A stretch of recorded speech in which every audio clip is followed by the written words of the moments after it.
Alberto Tarola, sabe conscientemente que no tiene capacidad para gobernar. Y ha sido puesta por el fujimorismo, ¿para qué?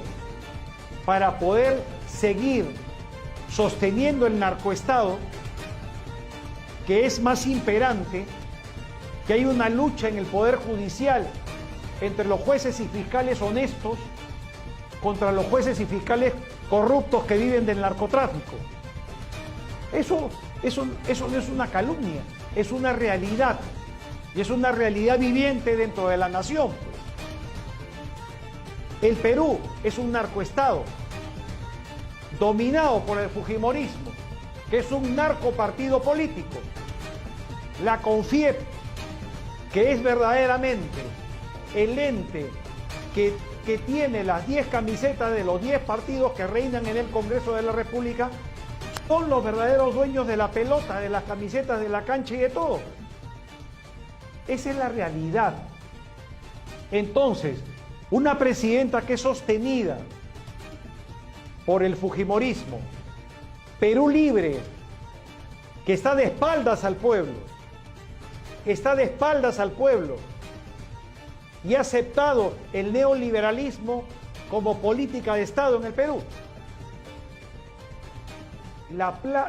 El mono baila al son del tango. Con la plata baila el mono, dice el dicho.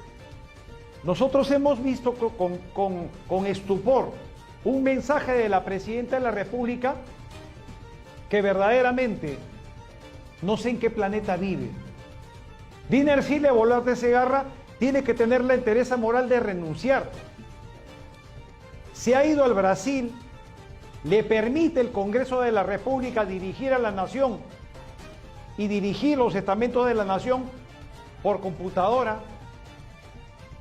No va a los pueblos más necesitados, no va a los más de 10.000 centros poblados y comunidades campesinas, no se permite siquiera estar de la mano con el pueblo, hablar con la verdad, porque las cifras se pueden maquillar, pero el espectro interno económico no se puede maquillar. Bien, la derecha protestaba cuando el kilo de pollo en el gobierno de Castillo estaba a 6 soles, 6.50, 6.80, 7 soles en los mercados. Le decían que era un ladrón, que estaba robando con su familia. Hoy el kilo de pollo en los mercados no baja de los 13 soles. El aceite no baja de los 15 soles. El azúcar, el arroz no baja. La leche ya no baja. ¿Por qué? Porque la CONFIEP, el Grupo Crédito y los grupos de poder se encargan de estrangular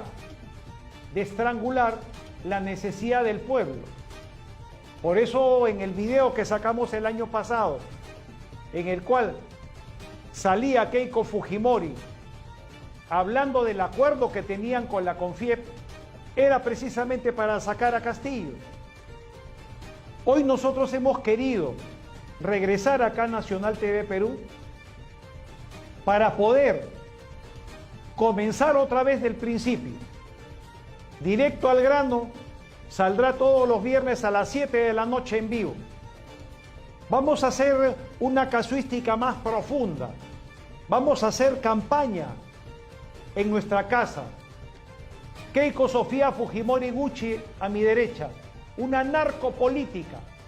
Ella tiene mucho que responder por el alza de los productos, por la pírrica economía que tenemos y por el narcoestado.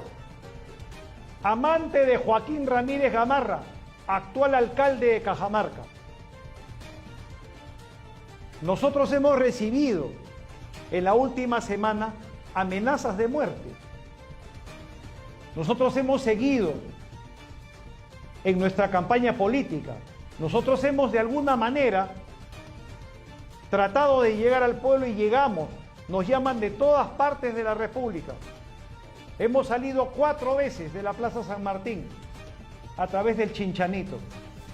Hemos tenido una cobertura a nivel nacional increíble. De todas partes de la República nos han llamado. y también nos han llamado para amenazarnos de muerte. Y amenazarnos de muerte de una manera que afecta directamente a nuestra familia. Nos mandan mensajes cifrados, nos llaman de teléfonos cifrados para amenazarnos de muerte. Piden nuestra cabeza. Y si algo pasa, ¿saben ustedes quién es la persona que ordena en las sombras sacar del medio? Luego que la presidenta Dina Boluarte que de alguna manera puedan ganar la elección presidencial. Por eso que con el Partido del Pueblo estamos tratando de alguna manera de hacer patria. Esa narcopolítica que ven a mi derecha sabe conscientemente que en una elección presidencial no va a ganar. Y no va a ganar porque sabe conscientemente que no tiene posibilidades de ganar. Ayer, a las 6 de la tarde, fue asesinado en Quito, saliendo de un mitin, el candidato presidencial Fernando Villavicencio. Un comunicador social y un periodista como nosotros. Una persona que ha combatido la corrupción hace 20 años en Ecuador. Fue amenazado por los cárteles de la droga en Ecuador, que están más afincados en el Ecuador. Y pagó con su vida el atreverse a hacerle sombra y a poner el dedo en la llaga. Comparte el programa con su grupo de WhatsApp, de Facebook, de LinkedIn, de Messenger, de Telegram y de Instagram. Vamos con el video de Fernando Villavicencio. Vengan los capos del narco, que vengan los sicarios. Han dicho que use el chaleco. Aquí estoy, camisa sudada, carajo. Ustedes son mi chaleco antibalas. Yo no necesito. Ustedes son un pueblo valiente y yo soy valiente con ustedes. Ustedes son quienes me cuidan. Vengan, aquí estoy. Dijeron que me van a quebrar. Aquí está Don Villa. Que vengan los capos del narco. Vengan. Que vengan los sicarios. Que vengan.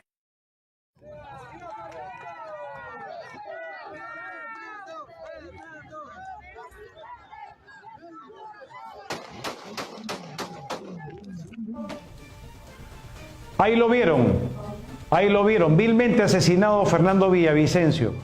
Hemos recibido muchas llamadas que a nosotros nos van de alguna manera a blindar y a sostener dentro de todo este esquema que estamos presentando con el Partido del Pueblo. Nos han llamado muchos colegas, muchas personas, muchos compatriotas. Mi profesor y maestro del colegio, el ex fiscal superior, Víctor Manuel Cubas Villanueva, le agradezco mucho la llamada, profesor, maestro de tantos años. Y este tema del narcotráfico tiene que ver decididamente con todo lo que sucede en el Perú. La política tiene que cambiar en el Perú. La política tiene que cambiar totalmente y radicalmente en el Perú. No podemos seguir permitiendo que vengan venezolanos, colombianos, sicarios de otros países a querer implantar la ley del miedo en el Perú.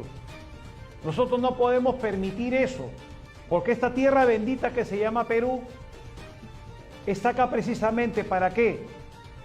Para ser potencia en esta parte del continente. Nosotros hemos tenido en la mañana con Guarmaca TV Cable de Huancabamba, de Piura, una entrevista en la cual hemos nosotros visualizado cuál sería la realidad del Perú a partir del 28 de julio del 2026.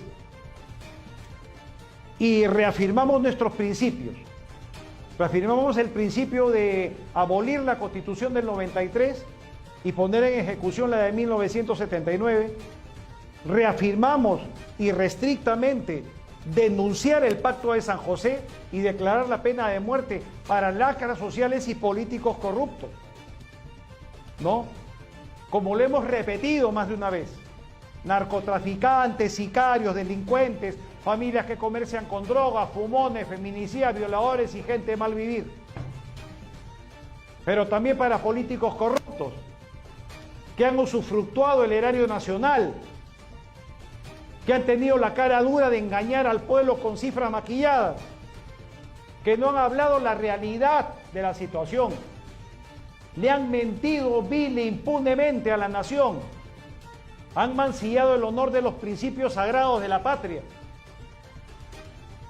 Ellos deben ser juzgados como cualquier otro reo, porque se convertirían en reos políticos.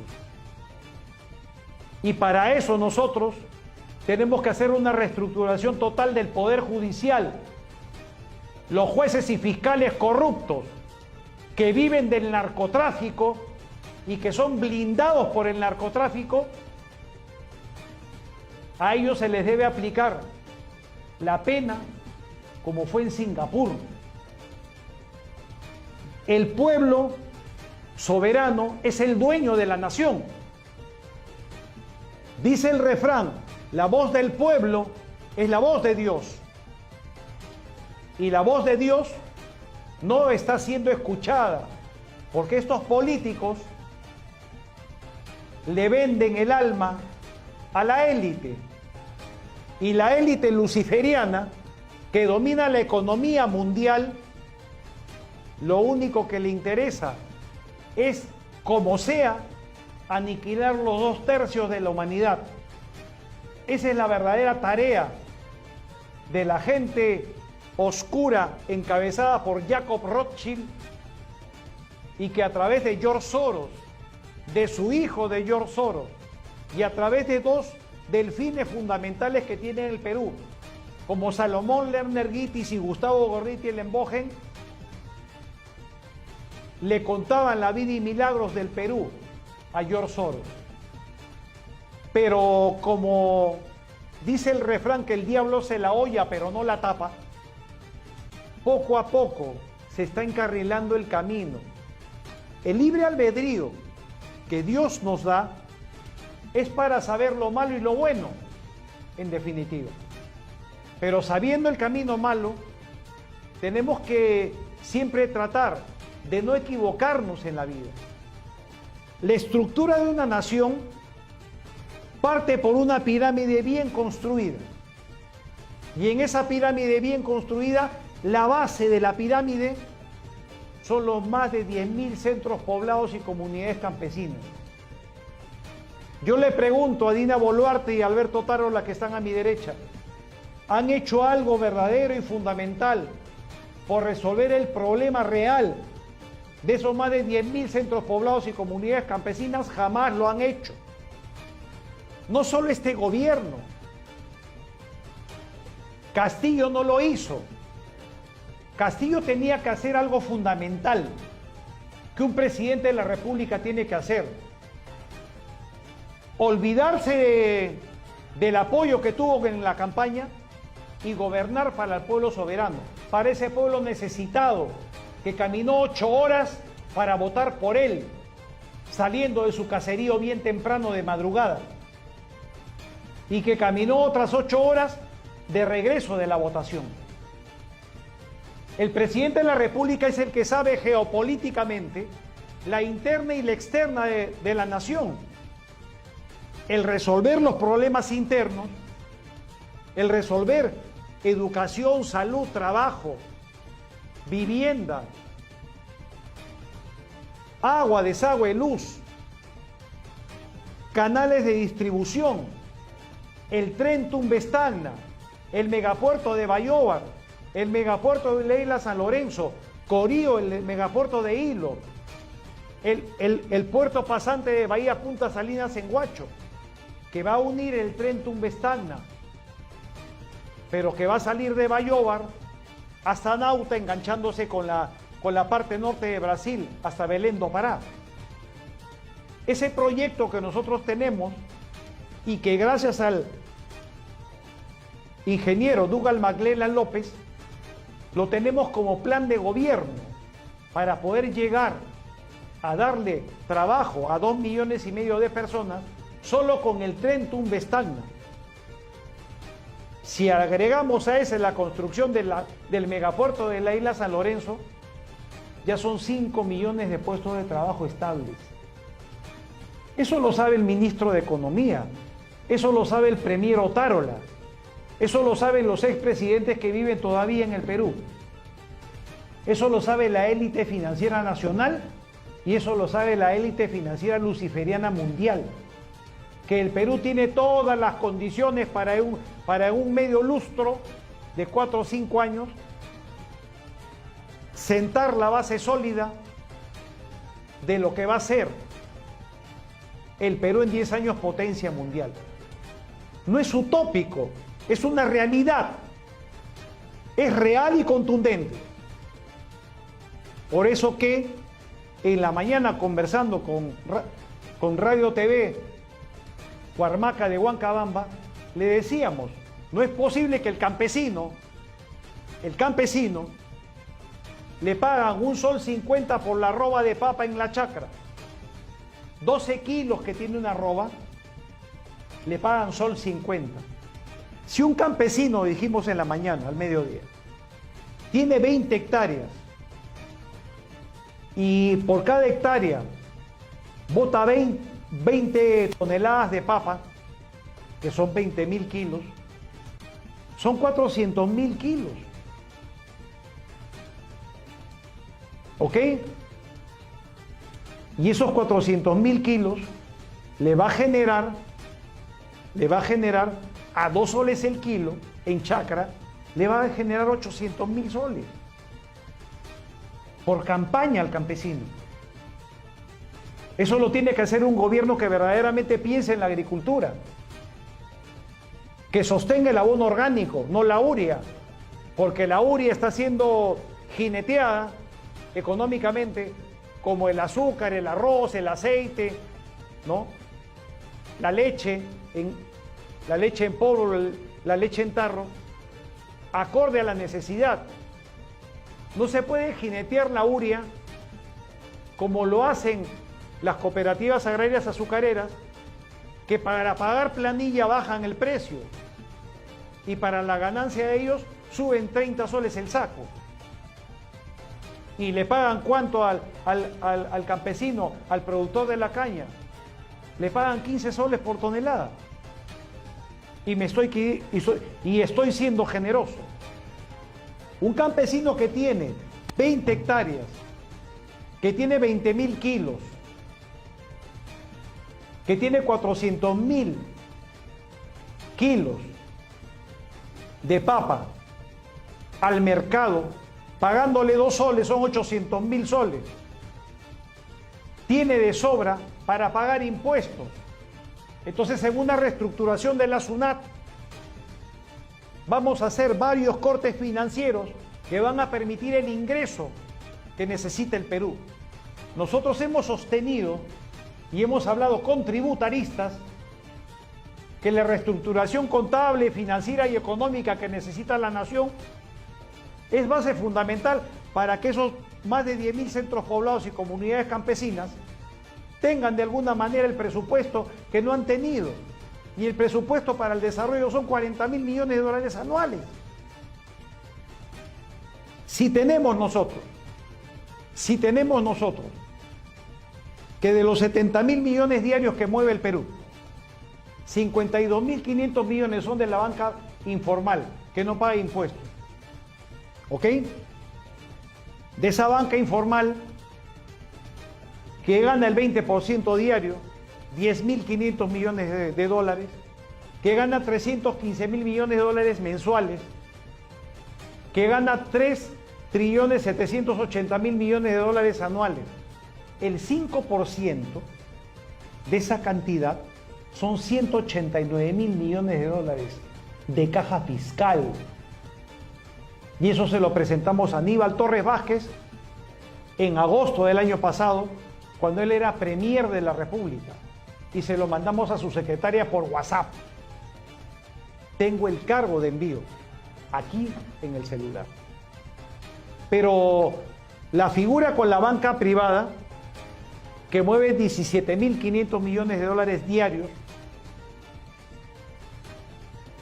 que vamos a ser generosos con una ganancia diaria del 30%, que gana 5.250 millones de dólares diarios, que gana 157.500 millones de dólares al mes, que gana 1,890 millones de dólares al año.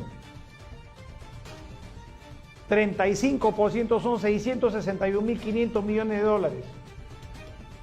Más los 189.000 son 850.500 millones de dólares anuales que entrarían de caja fiscal, que están tapados, están lapidados, están escondidos por la bendita exoneración tributaria y por la mentira flagrante que hace ese caballero que está a mi derecha, Julio Emilio Velarde Flores. No habla la verdad este señor. Gana 41.600 soles como sueldo fijo mensual. Pero aparte de eso, tiene bonos por producción, bonos por cumplimiento, que hace que este señor gane 200.000 soles al mes. Comparte el programa con todos sus grupos que tenga, porque tenemos para rato acá en este programa, en este regreso. Julio Emilio Velarde Flores le ha mentido a la nación. Tenemos un presidente del Banco Central de Reserva que es un farsante en primer lugar. ¿Y por qué es un farsante?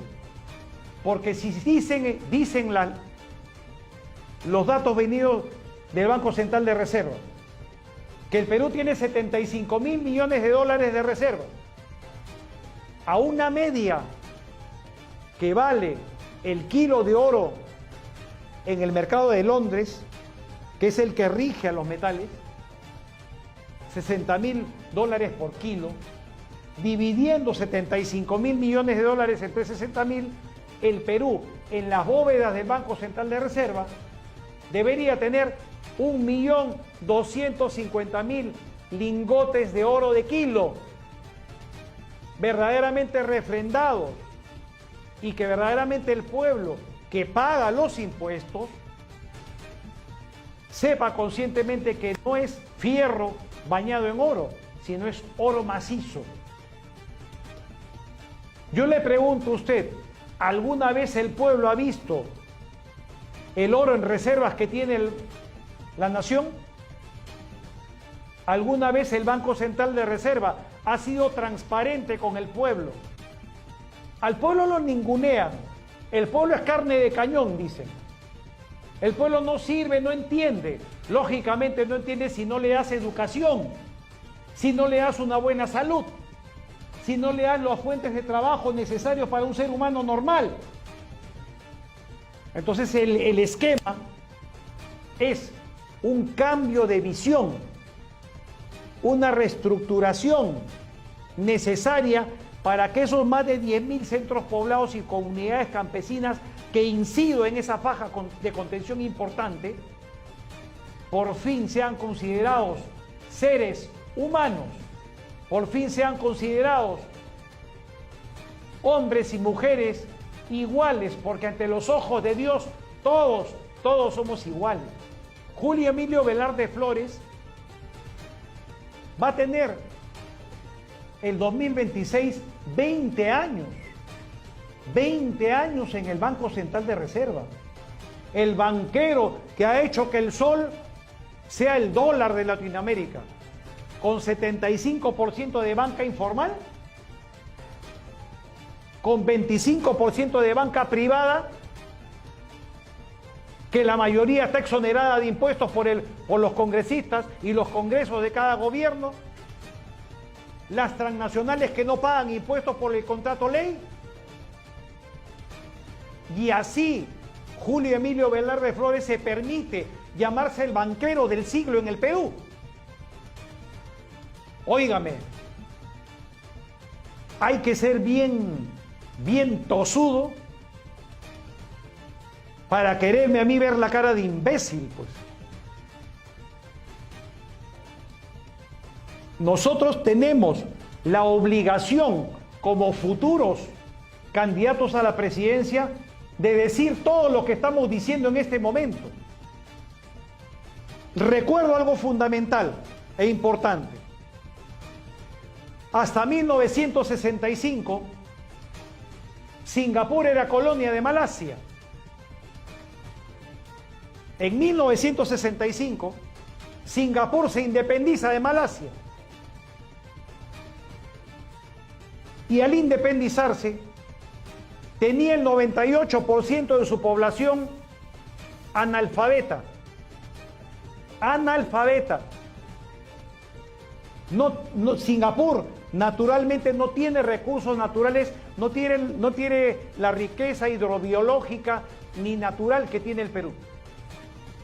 Ellos trabajaron décadas alfabetizando a su población, trayendo maestros del extranjero, mandando a los más inteligentes, a los ciudadanos que podían competir, a perfeccionarse en el extranjero. Hoy por hoy, Singapur es la cuarta potencia mundial en 58 años de existencia. 58 años de existencia. Los exámenes PISA, para los cuales los congresistas y los candidatos a la presidencia no hablan de esos exámenes, son para alumnos de tercer año de media, que tienen 15 años. Y es un examen mundial.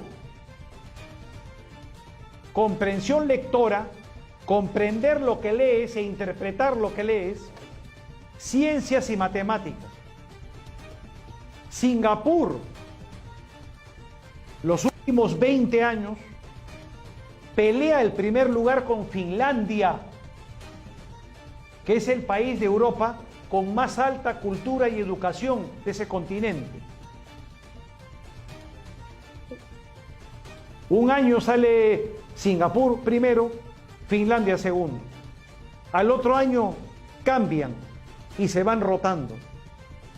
Eso significa de que un pueblo culto es difícil de que lo engañen. ¿Cuál es nuestra propuesta de gobierno? Nuestra propuesta de gobierno es reestructurar la educación en primer lugar. Capacitar a los maestros en Singapur y en Finlandia. Porque si tenemos nosotros, aboliendo la Constitución del 93, reestructurando financiera, contable y económicamente la nación, teniendo una faja de ingresos de 850.000 millones de dólares anuales, las comunidades campesinas y los centros poblados van a tener la posibilidad de tener un presupuesto de 50.000 millones de dólares anuales. Pero para la educación vamos a tener ese presupuesto también, porque el presupuesto general de la República va a ser de 690.000 millones de dólares anuales. Y va a permitir que los 450.000 maestros que tenemos puedan de un solo viaje, 2 años, capacitarse en Finlandia y en Singapur. Venir hablando 3 idiomas, con maestría y posgrado, pero con el compromiso y la obligación, bajo pena de muerte, de venir a servir a la nación y de no quedarse en el extranjero.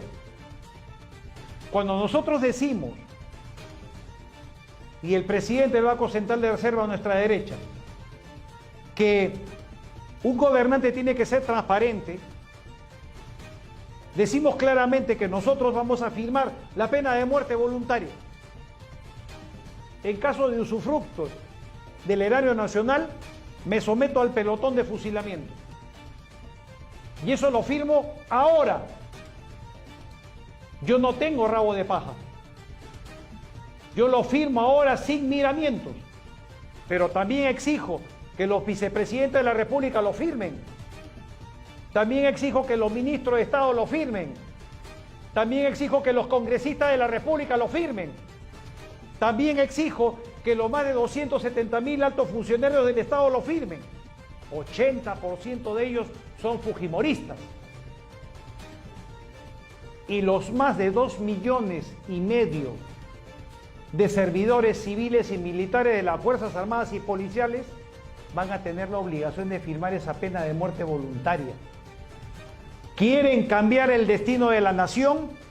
Se han aburrido de que toda la vida el Ecuador, Colombia, Brasil, Bolivia y Chile nos digan que somos unas gallinas, que no tenemos carácter, que cualquiera puede venir y matar a los peruanos. Se equivocaron. Se equivocaron. Si creen que acá en el Perú no se puede poner mano dura, tengan la seguridad que sí. Acá se va a poner mano dura. Y a cada uno de mis compatriotas que en este momento me escuchan, a cada uno de mis compatriotas y mis hermanos peruanos, hoy más que nunca, con la suerte de espaldas, con la situación en contra, tenemos que sentirnos más peruanos que nunca.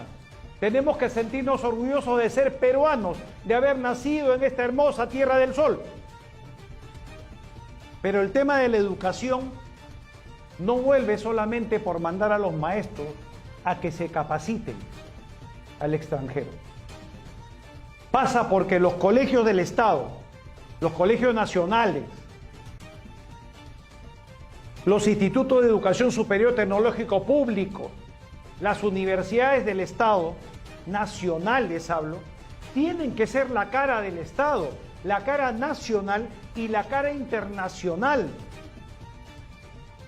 Para eso tenemos que reestructurar y volver a la meritocracia académica que siempre ha debido existir en todas las universidades. Tenemos que llevar los colegios a los centros poblados y comunidades campesinas. Pero hay algo fundamental y claro que tiene que saber. A los campesinos que no hablan castellano, no les exija que aprendan, que tengan la clase escolar en castellano, que la tengan en su idioma nativo. En su idioma nativo. Esa es la propuesta del Partido del Pueblo. Y que tengan la lengua alternativa al castellano. Comparte el programa en todo el Perú. En este momento, póngase a compartir el programa, porque esto da para más. Y vamos a hacer una casuística que va a ir, como siempre, a nuestro estilo, directo a la yugular. Si nosotros, en la educación, a las zonas nativas, a las comunidades campesinas, les damos las clases y la currícula en su idioma natural, vamos a respetar su idiosincrasia, vamos a respetar su natividad, vamos a respetar su razón de haber nacido bajo la nación aymara, bajo la nación quechua, bajo la nación huanca, bajo la nación chanca. Eso significa percepción política y percepción poblacional. Esa percepción poblacional es la que ningún parásito político la tiene, porque viven del narcoestado. La élite oscura, Rothschild, Rockefeller, DuPont, Bill Gates, Mark Zuckerberg y todos estos parásitos que se disfrazan de sefardíes, a ellos lo que les interesa es tener en la mano la economía del mundo. A la élite y a los banqueros no les interesa si usted come, tiene buena salud o tiene educación. Un banquero como el Banco de Crédito, a él le interesa únicamente cobrar 80% anualmente de interés por un préstamo de $10.000. A él le interesa un comino si usted tiene plata o no para pagar. Y yo le he puesto de ganancia 30%.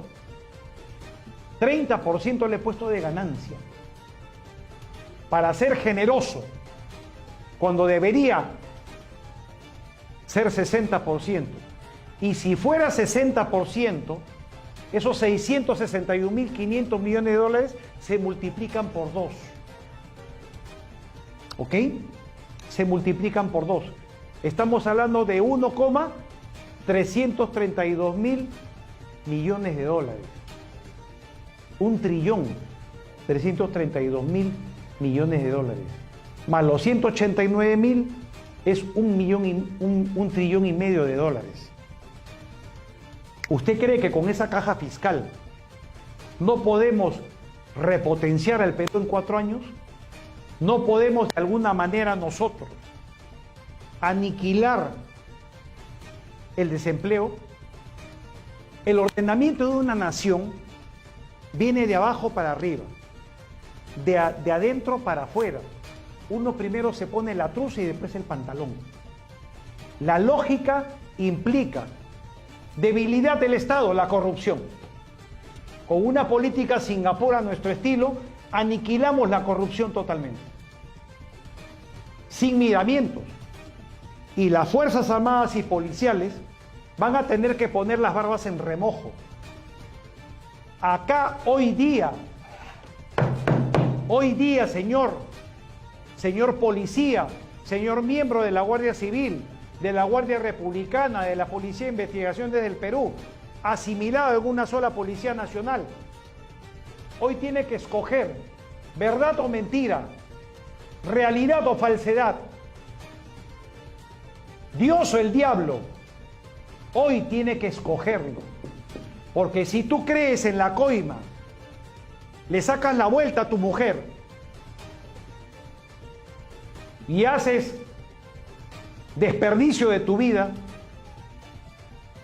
no insultes a tu familia yendo a misa cuando no crees en la religión, no crees que hay una vida más allá de la muerte. La patria no se vende, la patria no se hipoteca y menos se regala. Esa es una realidad contundente. Ahí no podemos engañar a nadie. Por eso que una de las premisas del Partido del Pueblo, ¿cuál es? Cabildo abierto. Cabildo abierto desde la Presidencia de la República, desde la Vicepresidencia de la República y de cada ministerio. Cabildo abierto para los presidentes regionales. Cabildo abierto para los alcaldes provinciales. Cabildo abierto para los alcaldes distritales. Hay que ser transparente en la ejecución pública. Ahí no hay que engañar a nadie. En agricultura hemos hablado, en educación hemos hablado y en la salud. No nos pueden engañar a nosotros que hemos tenido y tenemos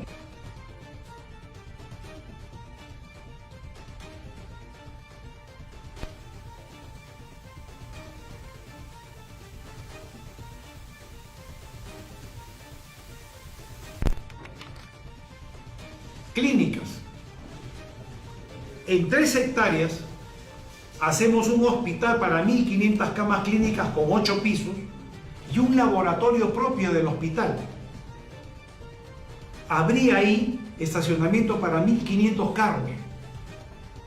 Y toda esa infraestructura actualizada después de la pandemia, antes de la pandemia, valía 125 millones de dólares.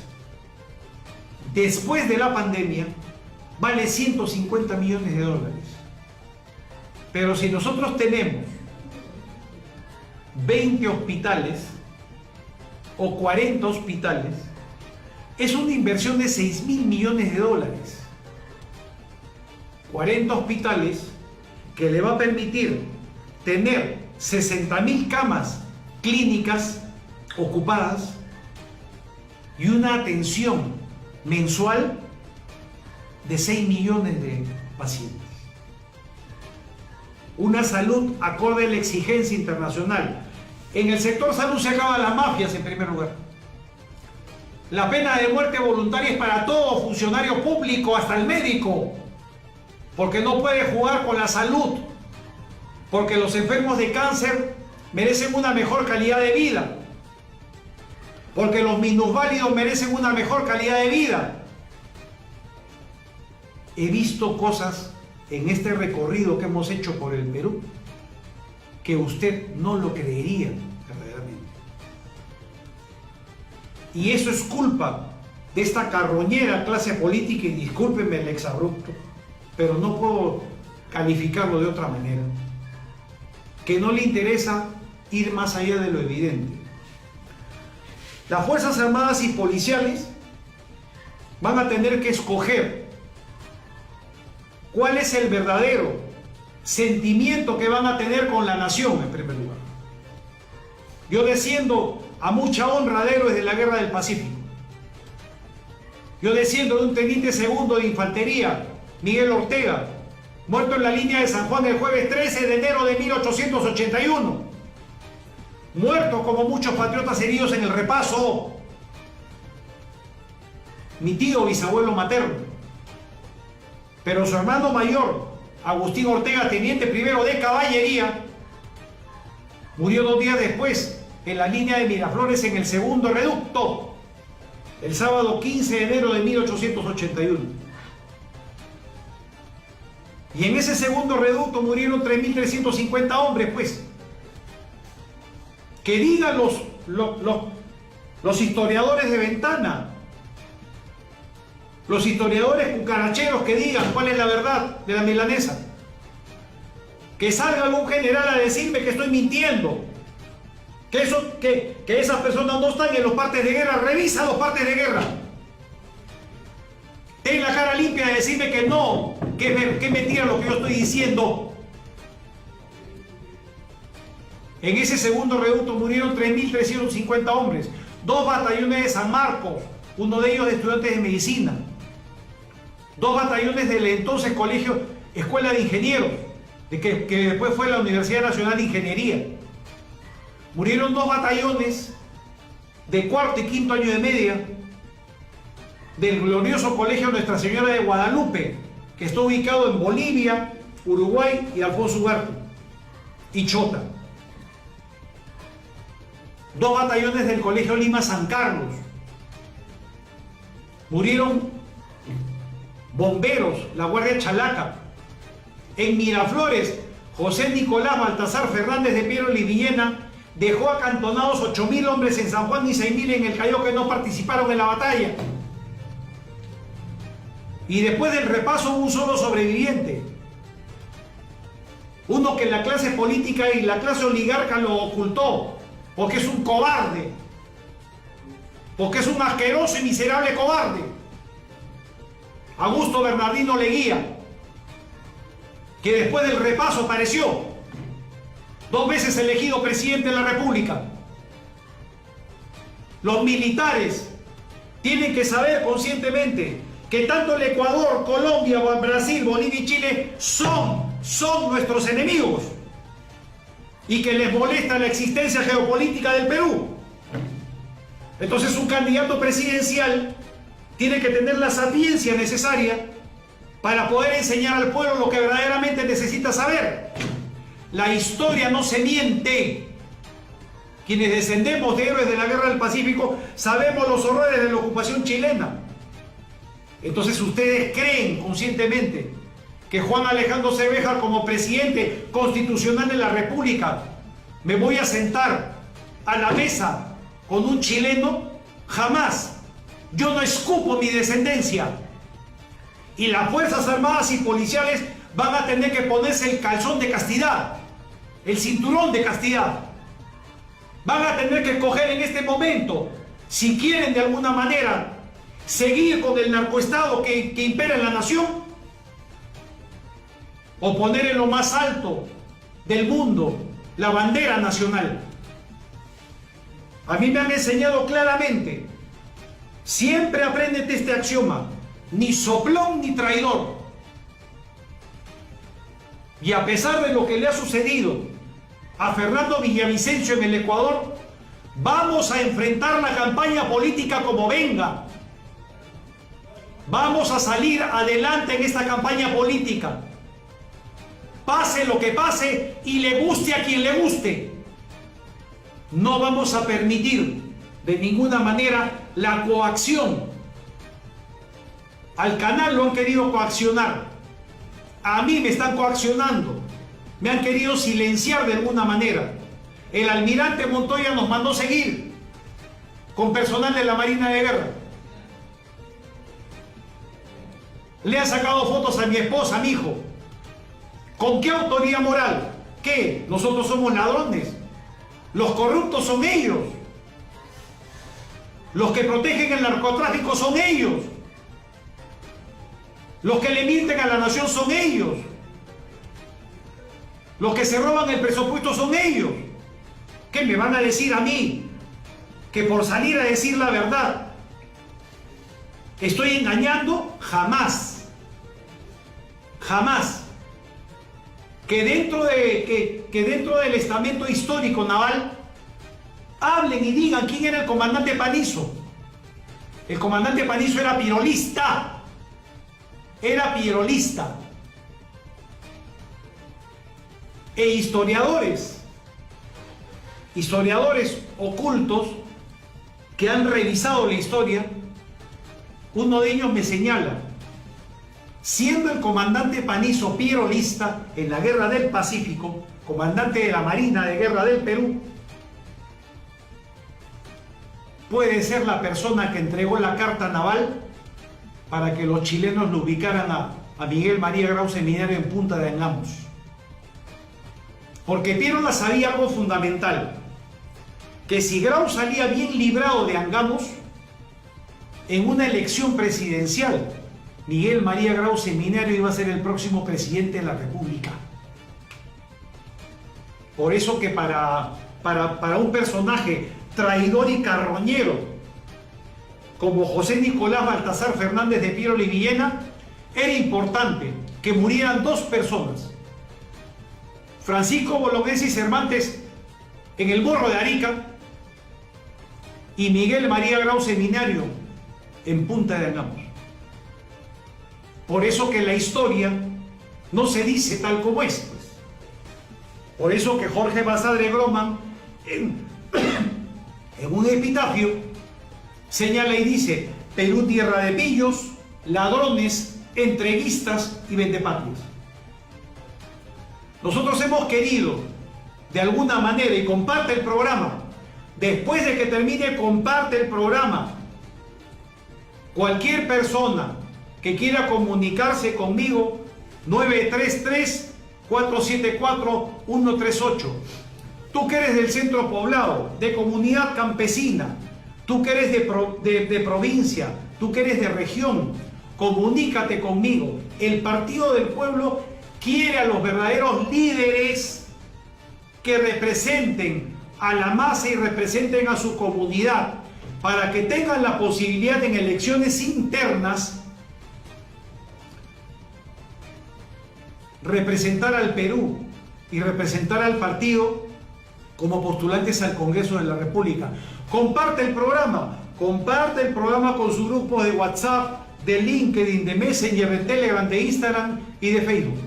Que llegue a más peruanos, porque este regreso y el regreso permanente que vamos a hacer este viernes 7 de la noche tenemos programa, y un programa que no se va a perder, un programa que usted no se va a perder de ninguna manera. Hablar de la nación, hablar de la patria, hay que sentirlo. El Partido del Pueblo tiene diferentes secretarios regionales que no le hemos pedido millones de dólares, no le hemos pedido riquezas. Lo único que le hemos pedido al funcionario del Partido del Pueblo es que sienta la patria en el fondo del alma y del corazón, que viva verdaderamente el sentimiento que la nación vive. Cuando hemos salido en la Plaza de Armas, hemos visto la realidad del Perú, una realidad en la cual hay una clase oligarca que le gusta ganar dinero. Que lo hable el alcalde de Lima. Que lo hable el alcalde de Lima, que dijo que va a ser de Lima potencia mundial, cuando él sabe conscientemente que necesita el blindaje del Ministerio de Economía y del Gobierno para un préstamo de 2.000 millones de dólares. Rafael López Aliaga le engañó a la nación. Rafael López Aliaga engañó a la nación miserablemente. Las fotos están ahí de cómo era Lima en 1875 y cómo era Lima en 1890. antes y después de la Guerra del Pacífico. Y sobre todo algo fundamental que usted no debe de olvidar. A mi derecha, el abominable alcalde de Lima, el mentiroso número 1, no se le ve ahorita, debe estar en una clínica de recuperación. Las malas lenguas dicen que es borracho y coquero, ¿no? Le gusta mucho y dice que es célibe, que es del Opus Dei. Sin embargo, tiene el hotel del Valle Sagrado del Cusco. Sin embargo, tiene el tren de Perú Rail. Sin embargo, este testaferro de la fortuna de Fujimori. Esa es la clase política que tenemos. Usted va a elegir algún miembro de esa clase política. Rafael López Aliaga es el mentiroso más grande que tiene la nación. Sostiene lo insostenible. Un alcalde tiene que saber la historia de Lima desde que se fundó. ¿Cuál es el centro histórico? ¿Cuál es la espina dorsal del desarrollo histórico de la urbe principal de la nación? Es la cara, es lo que todo el mundo quiere venir, extranjeros que vienen acá, a Lima, a pasear. Y la beneficencia tiene que recuperar todo el centro histórico. Para recuperar Lima, para ponerla a la altura de la exigencia internacional, se necesita una inversión de 20.000 millones de dólares. Y eso lo saben en un corte financiero. Eso es lo que hay que cavilar, eso es lo que hay que entender y eso es lo que hay que comprender sobre todo. La política es percepción y hay que percibir la necesidad de cada región, que es diferente pues a la necesidad de otra región. Arequipa no es lo mismo que Moquegua, ni Quetán, ni menos que Ica. Puno es diferente al Cusco. Cusco es comunidad quechua. Puno es la comunidad aymara, la nación aymara. Los conceptos son parecidos, pero el desarrollo social y geopolítico de cada región es diferente. Y la percepción de un candidato a la presidencia es eso: ver la macro y la micropoblación. Ese entendimiento lo hace los años de experiencia, lo hace la vivencia, no lo hace la universidad. En la universidad te enseñan conceptos, pero lo que tú haces en la calle no lo vuelves a aprender. Algo que Rafael López Aliaga no debe de olvidar y debe de decirlo como alcalde de Lima, es que para la batalla de Miraflores, ¿ok?, sábado 15 de enero de 1881, la comunidad china se puso el uniforme del ejército chileno. La comunidad china, de los cuales los actuales directivos de la Asociación Peruano-China descienden de esos primeros chinos que vinieron, pelearon en la Guerra del Pacífico contra el Perú. Se pusieron el uniforme del ejército chileno. ¿Y saben por qué? Porque en ese entonces no había desagüe. Y el estiércol lo recogían los chinos. El estiércol lo recogían los chinos. Ese pasado es el que ellos no van a querer volver a vivir jamás. Cuando tuvieron la oportunidad de ayudar a que Lima no cayera en manos del enemigo, la comunidad china no tuvo miramientos y se puso el uniforme del ejército chileno.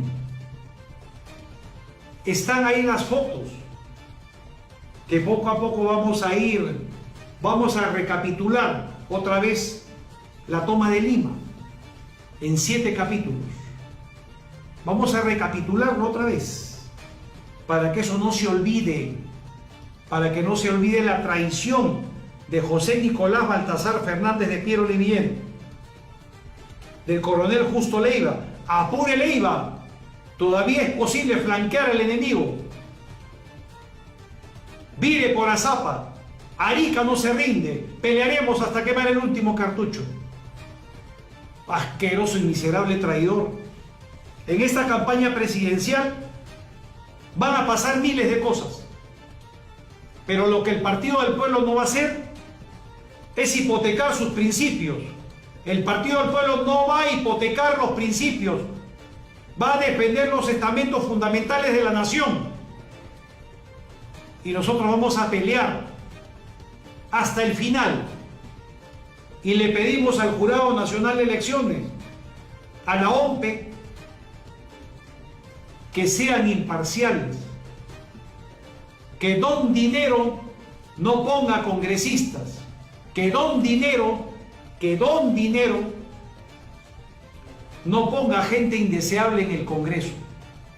Por eso que nosotros a todos los líderes de provincia y de región los pasamos por un filtro, los escogemos con gotero. Por eso que nosotros hemos querido de alguna manera, hoy 10 de agosto, regresar a nuestra casa, a Nacional TV Perú. Mañana viernes 11, tenemos programa, 7 de la noche, aquí otra vez en Nacional TV Perú, el canal que une a todos los peruanos. Juan Alejandro Cebeja le dice, muchas gracias por escucharnos. Esto ha sido políticamente un espacio nuevo que haremos semanalmente junto con Directo al Grano. Hablaremos de todo y en el programa de mañana tendremos algo que usted tiene que saber. Continuaremos. De las cuentas siempre vas